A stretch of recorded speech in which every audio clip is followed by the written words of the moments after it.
Olá, meus irmãos, Deus os abençoe, no precioso nome de Jesus Cristo, sempre com fé no Filho de Deus, a fé que vence o mundo. E para mim é um grande privilégio, sempre quando chega essa hora, para a nossa meditação, sempre ao redor da mensagem, conectando a palavra de Deus, a Bíblia e a mensagem e a Bíblia, porque como disse o profeta, são duas miras, né? Nós temos que alinhar as duas para compreender o grande plano de redenção, o grande plano de Deus, o grande propósito de Deus para este dia, para as nossas vidas. Paulo orou a fim de que os crentes do passado fossem cheios do conhecimento, da vontade de Deus, o conhecimento de Deus para esse dia, para a nossa vida, para cada passo que temos que dar. Eu quero meditar na mensagem, quem é esse Melquisedeque? Esse personagem que Paulo tratou de analisar em Hebreus 7 e apontá-lo como sendo a pré-figura de Jesus Cristo. Então, nós sabemos que aquilo foi Deus manifestado em um corpo, uma teofania que podia aparecer e desaparecer, e ali estava ele visitando a semente real de Abraão. E tudo que acontece com Abraão também acontece conosco, porquanto somos sementes reais de Abraão, porque o que é já foi, o que foi é o que há de ser. Então, a grande promessa para o tempo do fim é que Deus revelaria tudo que estava oculto, os mistérios escondidos, mistérios aos quais Deus quer que nós saibamos com o fim de, primeiro, transformar a nossa vida. Veja, o que ele fez com Abraão e Sara, ele também o fará com a semente real aqui no tempo do fim. Veja, assim como Sara e Abraão voltaram a ser jovens, nós também seremos transformados, voltando a ser jovens de 18 a 21, não em corpos mortais, mas em corpos glorificados.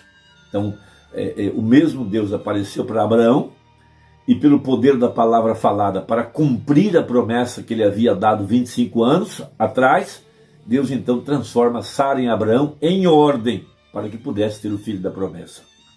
E Deus, ele toda vez que ele desce a sua condescendência, é que Deus tem mudado de forma. E o profeta então usou uma palavrinha enmorfe, ou seja, mudar de forma. Temos a palavra metamorfose, então é mudar de forma. Então Deus sempre mudou de forma, mas ele permaneceu sempre o mesmo, em caráter, a sua natureza, a sua soberania,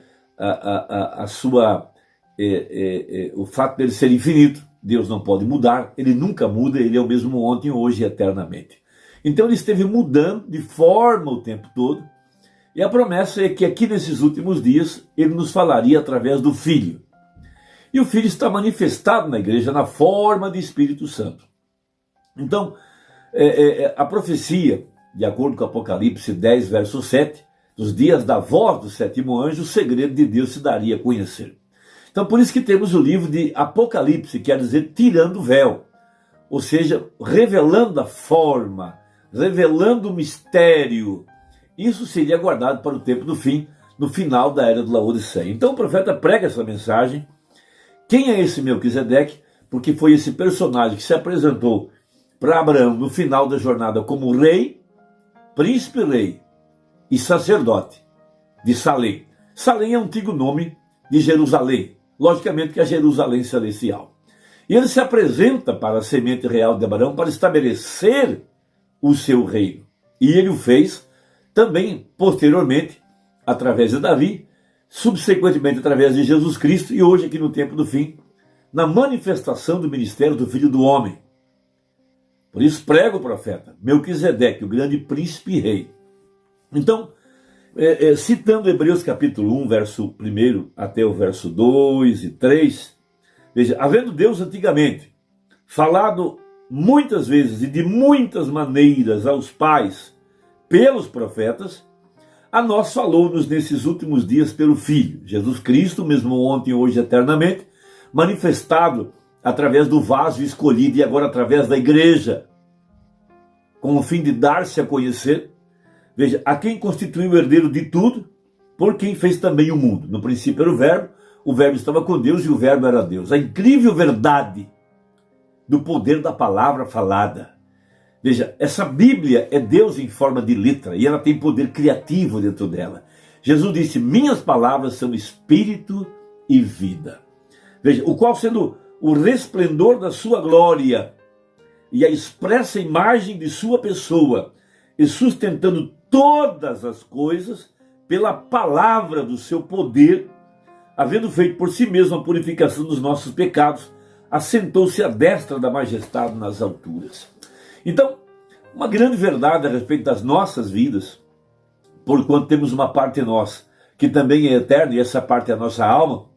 Veja, essa alma estava primeiramente em Deus, em forma de atributos. Deus habitava só com seus atributos, tudo aconteceu dentro dele, o Cordeiro foi morto desde antes da fundação do mundo. Nós somos aqueles filhos aos quais Deus se referiu a Jó, onde tu estavas quando eu fundava a terra, e os filhos de Deus se alegravam. Nós somos esses pequeninos que estavam dentro dele. Veja, seus atributos. Logo, esses atributos se tornam um pensamento, esses pensamentos são expressados, e ao serem expressados, tornam-se a palavra falada, e sendo a palavra falada, não tem como voltar atrás. Por isso Jesus disse, naquele dia, ou seja, nesse dia do fim, nesse tempo do fim, quando os mistérios seriam revelados, vocês vão saber que eu estou no Pai. Veja, vós está em mim e eu em vós. Não tem como ir contra essa grande verdade. Veja, porque a única redimível é a noiva de Jesus Cristo. É a única que pode ser contada na primeira ressurreição e é a única que irá no arrebatamento. Essa é uma grande verdade, é um dos grandes mistérios que seriam revelados no tempo do fim. Estavam por toda a Bíblia escondidos. Vemos isso na vida de José, especialmente em Davi e todos os demais personagens que eram atributos expressos do que havia em Deus. Cada um deles viveu um pedaço do mistério. Então, parágrafo 43. Que coisa mais gloriosa! Deus em morfe, mascarado numa coluna de fogo, aquele pilar que Moisés viu na sarça ardente, que guiou o povo pelo deserto, que apareceu a Saulo e que apareceu aqui no tempo do fim, no final da era de Laodiceia, sobre a cabeça do profeta e nas reuniões, manifestando o mesmo Jesus. Veja, Deus em morfe em um homem chamado Jesus, Deus em morfe em sua igreja. A igreja nada mais é do que o corpo de Jesus Cristo. Ela é carne da sua carne e osso dos seus ossos. Veja, Deus sobre nós, Deus conosco, Deus em nós.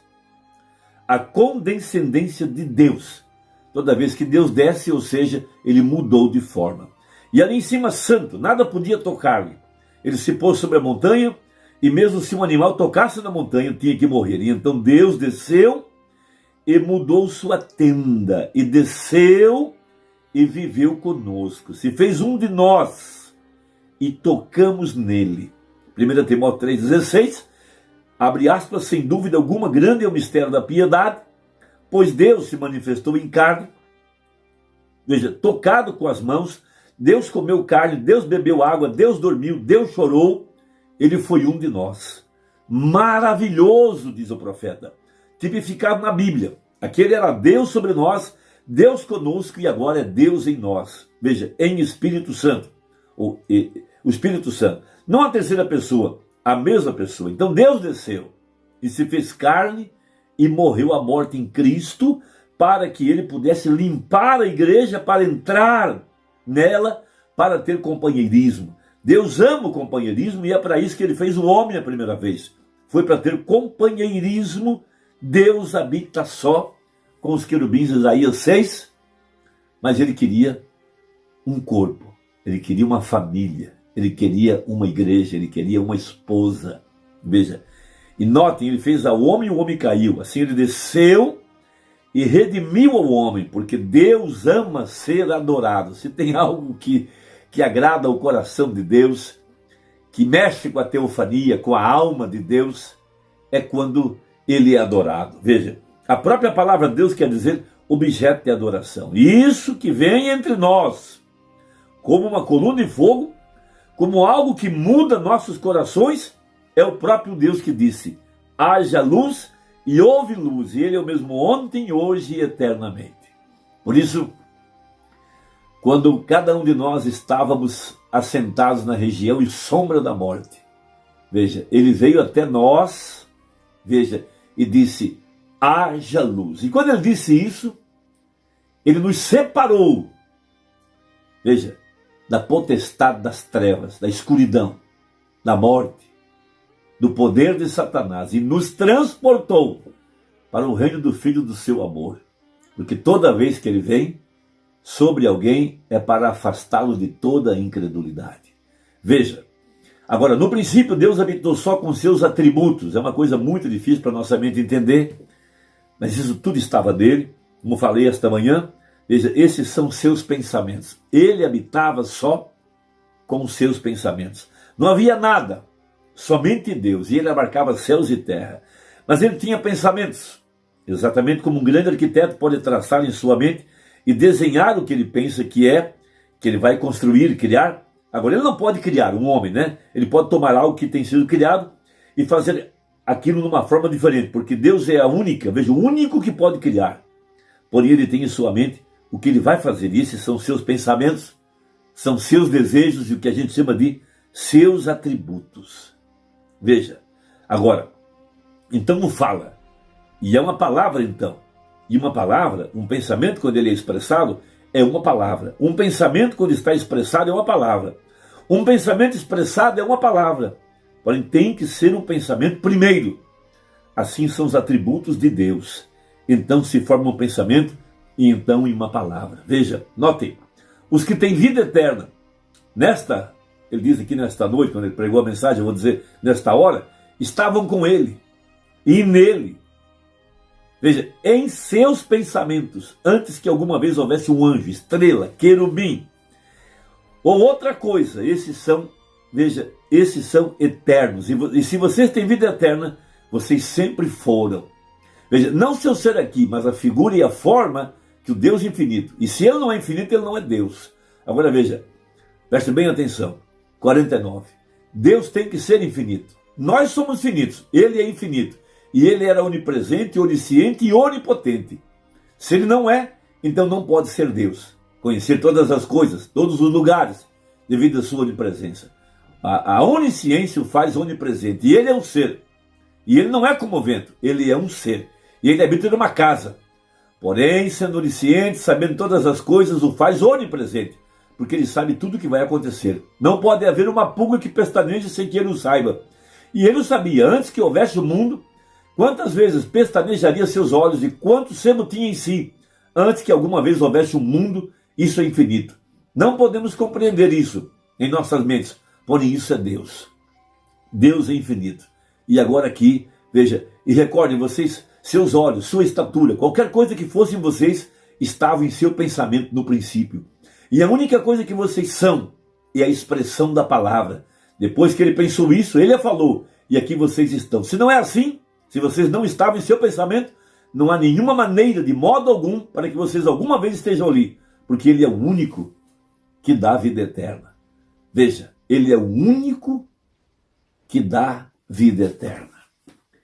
Isso fica estabelecido, por isso nós temos um personagem como Davi, como José, um personagem como Abraão, nós temos um personagem, veja, como William Branham, nós temos a própria pessoa do Senhor Jesus Cristo, e agora nós temos a igreja. Pensamentos eternos. Uma igreja que está manifestando a verdade da palavra. Uma igreja que está vivendo o verdadeiro evangelho. Veja, são poucos, os poucos escolhidos. Veja, o mundo não me verá mais. Não espere que o mundo veja alguma coisa em você. Veja, aquilo que nós cremos, para o mundo é loucura, mas para nós é o poder de Deus. Deus te abençoe, confie na sua eleição, confie no seu chamado, entrega o teu caminho ao Senhor, confia nele, não se preocupe. Veja, o amanhã pertence a Deus e ele tem tudo em suas mãos. Deixe aí o seu comentário, até a próxima, se Deus quiser, em nome de Jesus. Amém.